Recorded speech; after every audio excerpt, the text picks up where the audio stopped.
Halo semuanya, perkenalkan nama aku Ani Muslimah dari kelompok 3. Di sini aku sedang berada di alun-alun Cimahi karena ingin memperkenalkan salah satu kearifan lokal Cimahi, yaitu adalah aksara Sunda.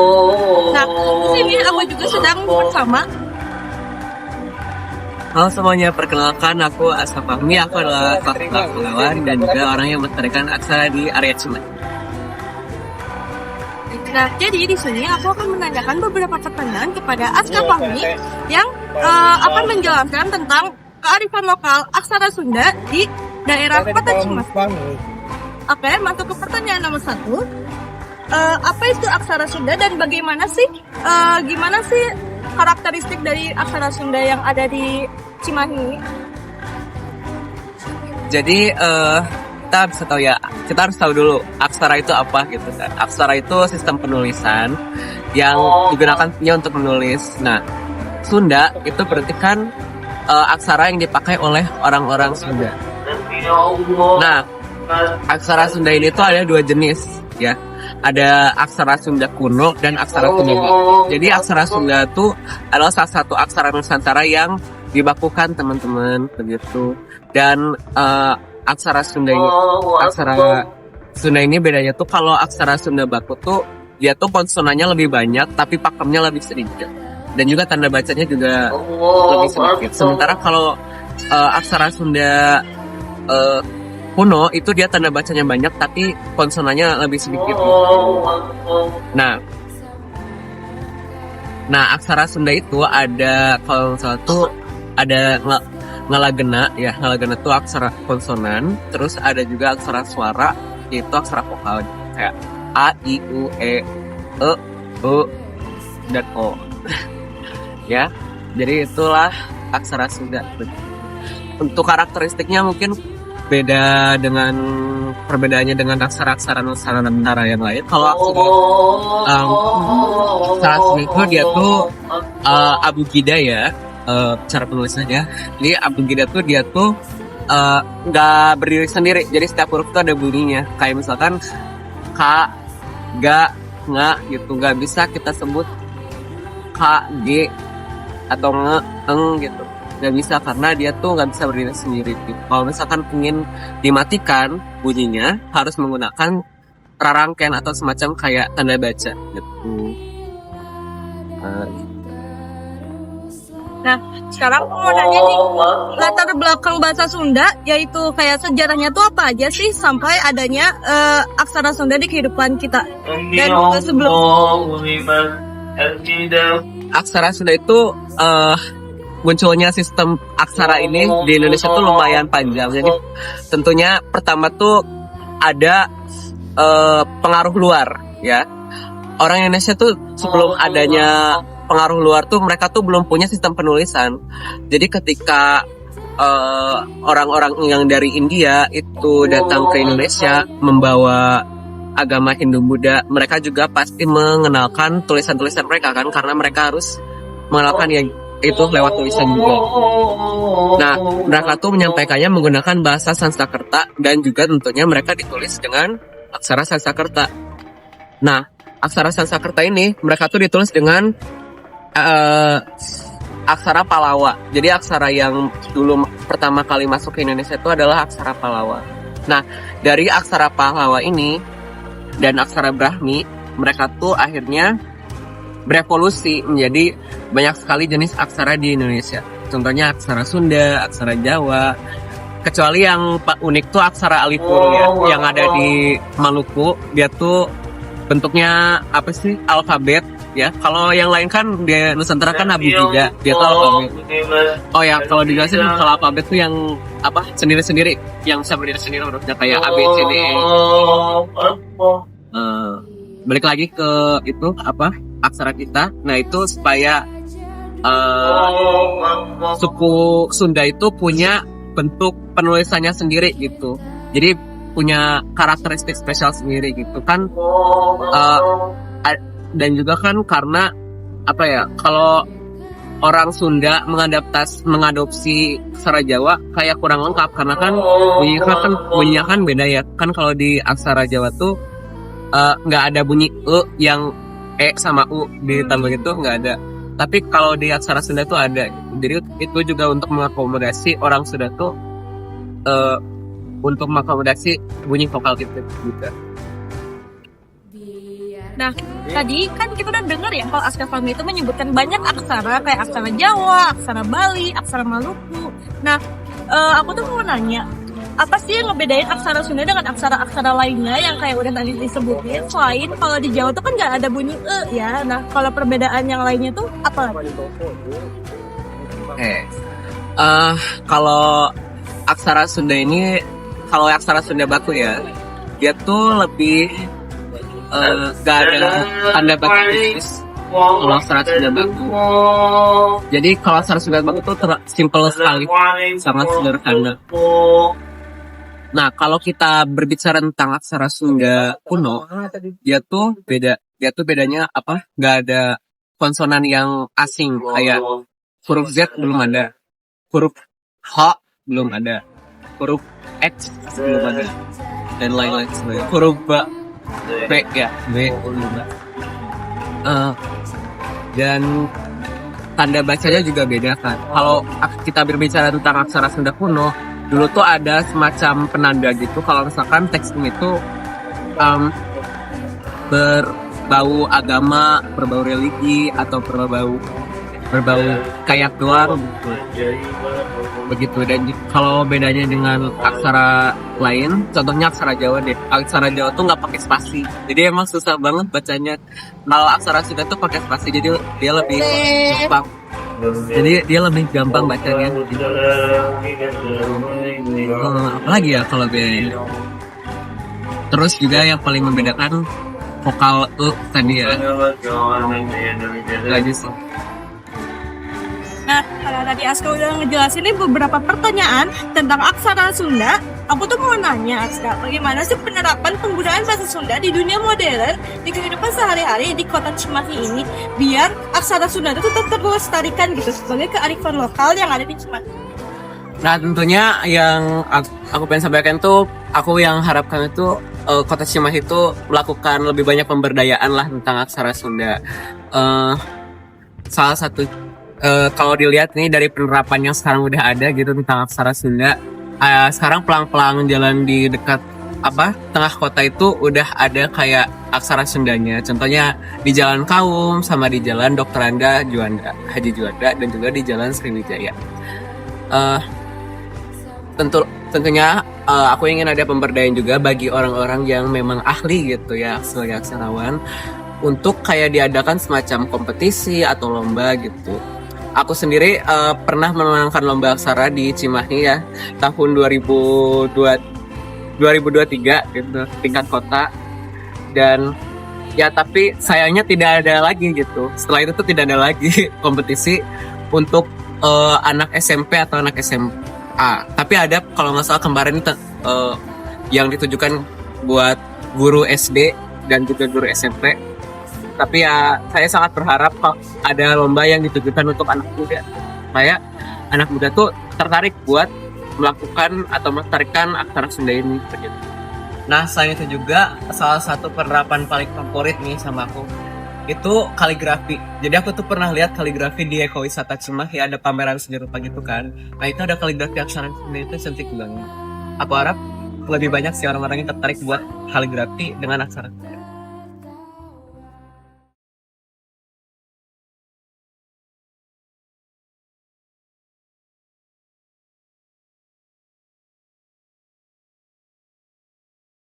Nah, teman-teman, karena kita tahu semua Tuhan menguntungkan untuk kita wawancara ini, kita sudah mau cari informasi sendiri tentang naskah kuno bersama orang saya. Asli. Kamu baca-baca tentang naskah kuno ini, boleh dong jelasin sedikit apa sih isi tentang naskah kuno yang kamu pegang ini dan apa sejarahnya di balik terbentuknya naskah kuno ini. Oke, boleh saya jawab. Jadi di buku ini judul naskahnya tuh Suaka Dharma. Nah, di Suaka Dharma ini dia tuh penulisnya kurang diketahui ya, tapi dia katanya ada cucu dari di sini tulisannya. Ada tulisannya. Dia tuh pakai aksara Sunda kuno di sini. tulisannya di sini. Nah, kalau di sini tuh di buku ini ada transkripnya ya dari aksara Sunda kuno ke Latin, dan juga nanti di beberapa halaman terakhirnya itu ada terjemahannya dari bahasa Sunda kuno ke bahasa Sunda Latin. Tentunya bahasa Sunda kuno itu beda ya sama bahasa Sunda yang sekarang. Bahasanya tuh beda banget gitu. Nah, ini untuk pengarangnya tulisannya nih ya. Ada dia tuh identitasnya tuh dari keluarga siapa dulu. Dia tuh cucu cicit dari Nidawit, tapi nama asli dari pengarangnya tuh tidak ketahui. Tapi diduga tuh si pengarang naskahnya ini tuh dia tuh adalah seorang petapa di Gunung Kumbang di pertapaan Niteja Purwobencana, dan dia tuh kemungkinan seorang wanita karena dia banyak menggunakan istilah khas wanita itu di dalam naskahnya ini itu. Dan penyusunan naskahnya ini tuh dilakukan di pegunungan atau sebuah tempat bernama Kutawawatan. Lokasi sekarangnya tuh belum diketahui ya, tapi ya dugaannya tuh di situ. Dan sebenarnya tuh dari sini tuh adalah sumber-sumber kearifan lokal. Jadi sumber-sumber kearifan lokal tuh kebanyakan ada di naskah-naskah ini. Mungkin kalau kita udah baca ya sosiologi kemarin, kearifan lokal itu asal-asalnya tuh ya dari sini gitu, naskah-naskah ini. Karena ini adalah salah satu bentuk kearifan lokal yang tekstual. Kita bisa baca, ini ada salah satu paragraf favorit aku di awal naskahnya. Kaki ialah bagian badan kita. Jika salah satu dalam langkah itu akan menyebabkan kita sengsara. Tangan apabila salah ambil itu akan menyebabkan kita sengsara. Telinga kalau salah dengar itu akan menyebabkan kita sengsara. Mata kalau salah lihat itu akan menyebabkan kita sengsara. Hidung kalau salah cium itu akan menyebabkan kita sengsara. Mulut bila salah makan, salah minum. Jadi ini tuh artinya tuh setiap indera, setiap kelakuan kita itu bisa melakukan kesalahan, sehingga kita harus bijak dalam melakukan sesuatu gitu ya. Nah, selain naskah Sunda, aksara Sunda kuno juga di sini tuh ada kita lihat di sini ya. Ini ada naskah Sang Hyang Siksa Kandang Karsian. Dia tuh aksaranya tuh carakan alias aksara Jawa ya kalau orang-orang bilang. Saya belum baca yang ini sih, tapi kemungkinan dia bahasanya bahasa Sunda juga gitu ya. Tapi aksaranya aksara Jawa. Gitu. Oke, menurut kamu sendiri, apa sih benefit dari membaca naskah kuno ini bagi para pembacanya? Tentunya kita bisa menelaah banyak sekali kearifan kuno, kearifan lokal kuno ya. Karena kan ya dari sini tuh kita bisa tahu gitu. Mungkin ada semacam panduan untuk melakukan tarian atau masakan atau ya pepatah-pepatah seperti tadi yang dijelaskan. Terus ada nggak sih hal yang bisa diterapkan dari si naskah kuno ini? Ya, jadi tentunya kita bisa tahu kalau kearifan lokal itu ya kebijaksanaan seseorang yang dahulu kala terus bisa kita temurunkan sampai sekarang ini gitu. Jadi banyak sekali hal-hal yang bisa kita terapkan dari kayak pepatah-pepatah atau pesan-pesan yang ada di sini. Naskah ini masih lambat ya, maksudnya kan ini udah hidup di zaman yang lebih canggih, ada teknologi, udah ada internet dan ini gimana kita bisa akses informasi secara. Jadi menurut kamu naskah kuno ini tuh masih relevan nggak sih? Relevan mungkin kalau dibilang banget agak terlalu melebih-lebihkan ya. Cuman pasti ada yang relevan dari naskah kuno ini. Kita bisa tahu dari orang yang berpengalaman, dari lama sekali yang bahasanya itu bahkan udah beda banget dari kita ya yang di zaman modern. Kita tuh bisa tahu oh mereka hidupnya kayak gini, dan ternyata ini adalah sesuatu yang bagus gitu kalau dipandang secara moral. Jadi bisa kita terapkan lagi dunia modern sekarang.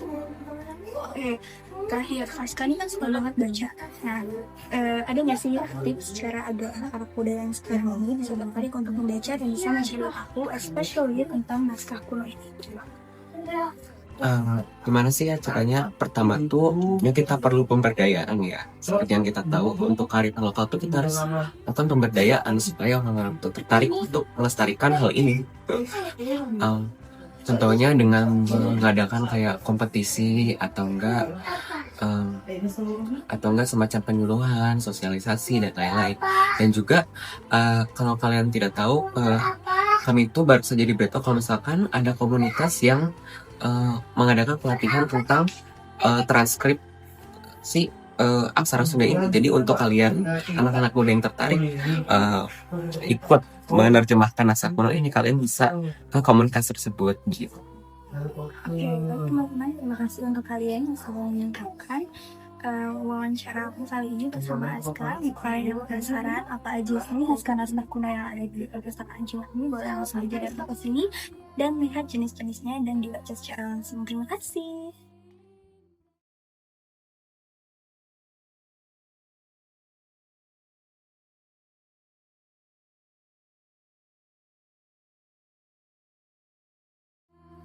Halo teman-teman semua, kembali lagi di sini bersama kita kelompok 3. Aku, Kaori Ramadhani, sedang bersama Aska Fahmi sebagai narasumber. Kita lagi ada di Pemkot Cimahi nih. Nah, aku bakalan ngasih beberapa pertanyaan ke Aska mengenai aksara Sunda. Nah, Aska, bagaimana sih cara pemerintah yang harusnya dilakukan agar aksara Sunda ini tuh bisa dinikmati sama kalangan muda kayak kita gini, kayak Gen Z gitu. Oke, jadi yang kita tahu ya kalau misalkan di ilmu sosiologi dan antropologi itu ada yang namanya pemberdayaan gitu ya. Nah, pemerintah itu harus melakukan pemberdayaan gitu, dan tentunya nggak boleh sepihak ya dengan pihak-pihak lain kayak masyarakat, target masyarakatnya apa gitu. Nah, pemberdayaan ini kalau misalkan untuk aksara itu kan dia tuh sesuatu yang tertulis ya, kontekstual. Nah, dan juga seni dia tuh bentuknya cagar budaya atau tradisi. Nah, oleh karena itu menurut aku yang bisa dilakukan pemerintah nih ya untuk pemberdayaan itu tadi mengadakan yang namanya kompetisi itu ya untuk aksara Sunda ini.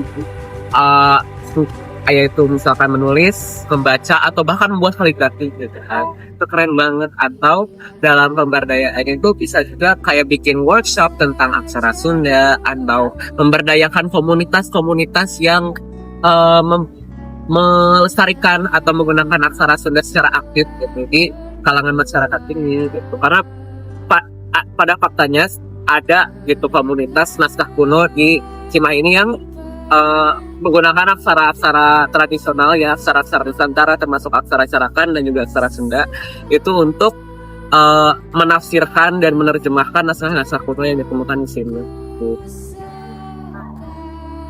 Jadi kesimpulannya kita tuh harus harus ngadain pemberdayaan ya. Pemerintah tuh harus ngadain pemberdayaan buat orang-orang, terutama kita nih sebagai Gen Z bisa melestarikan dan senang gitu buat belajar aksara Sunda.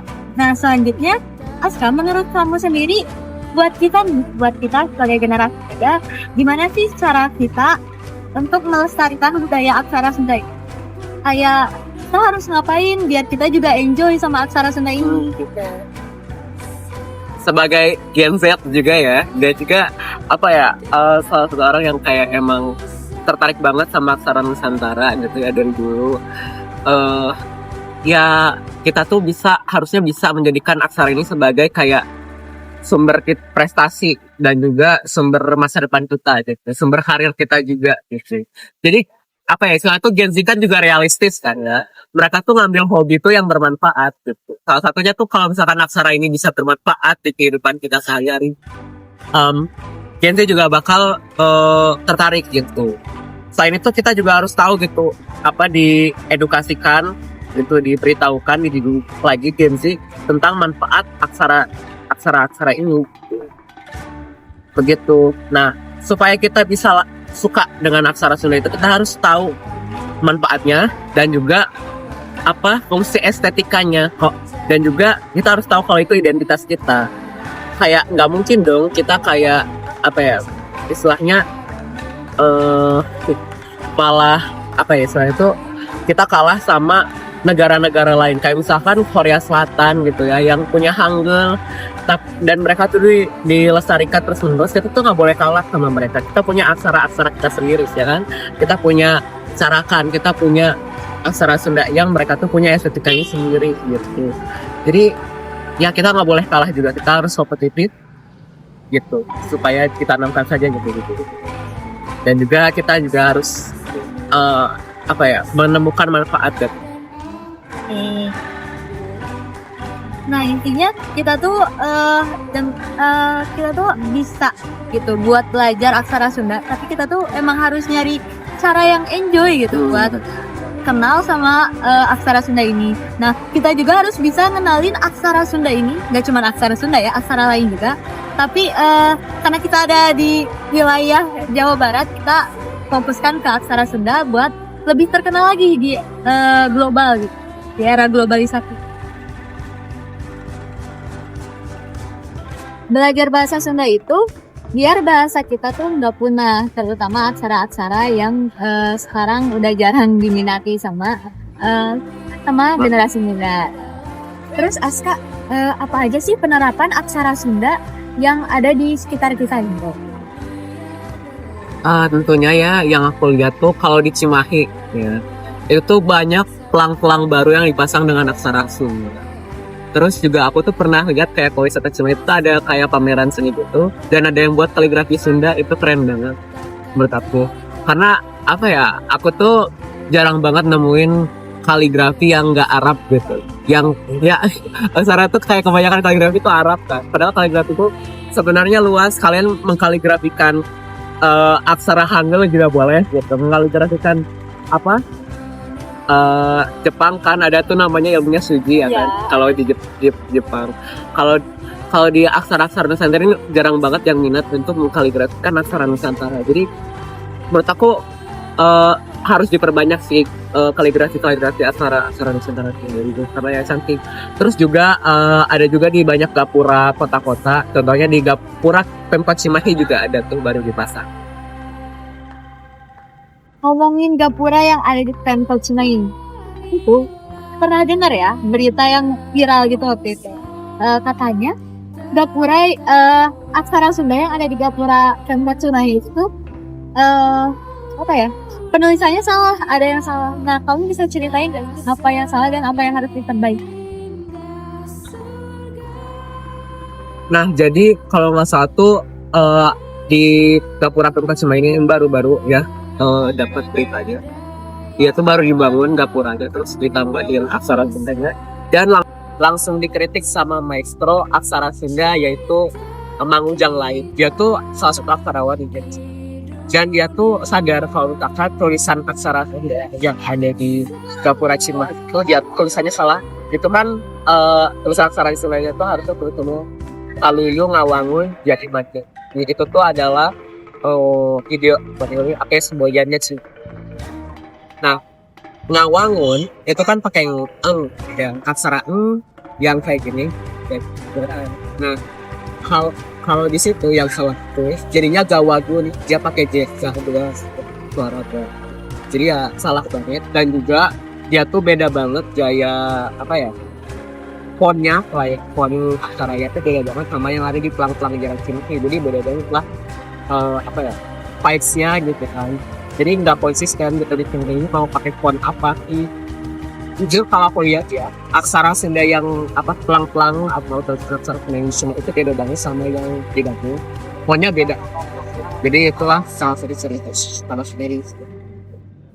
Ya, supaya konsisten aja.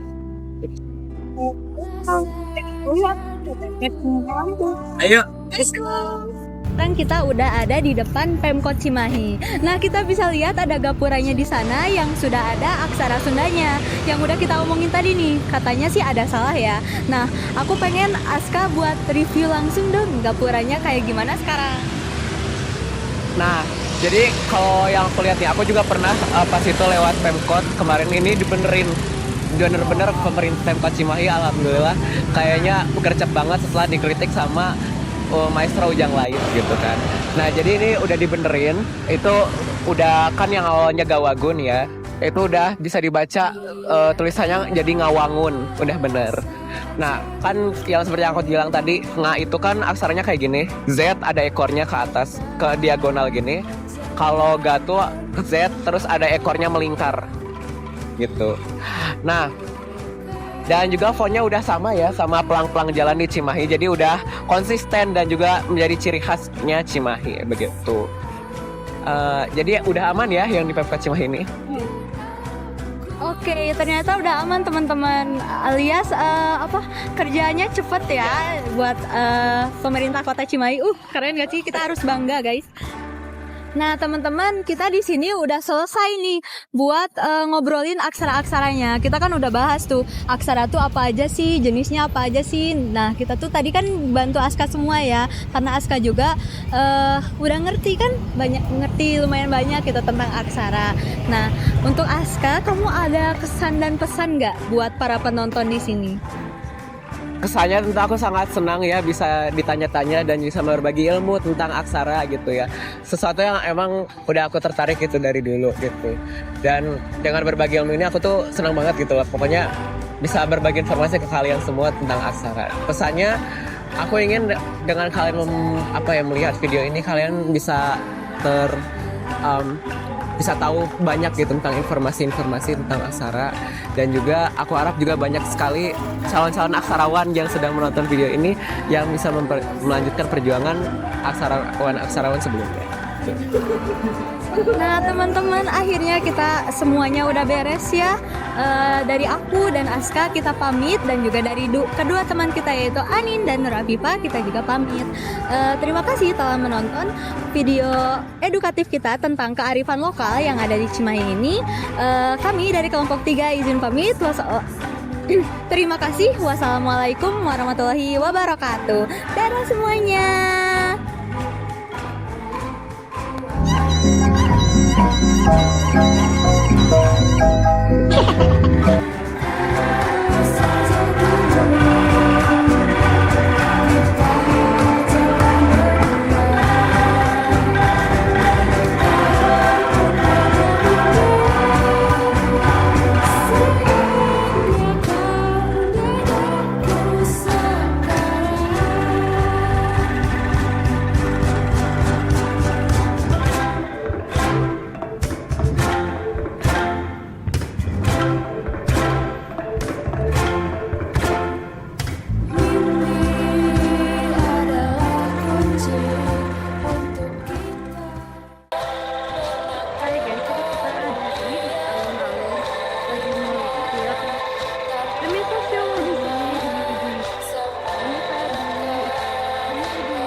Dan itu Yuti, yes.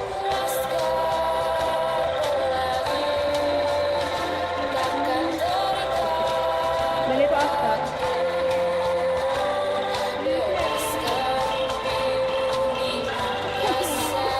Ada yang dagang.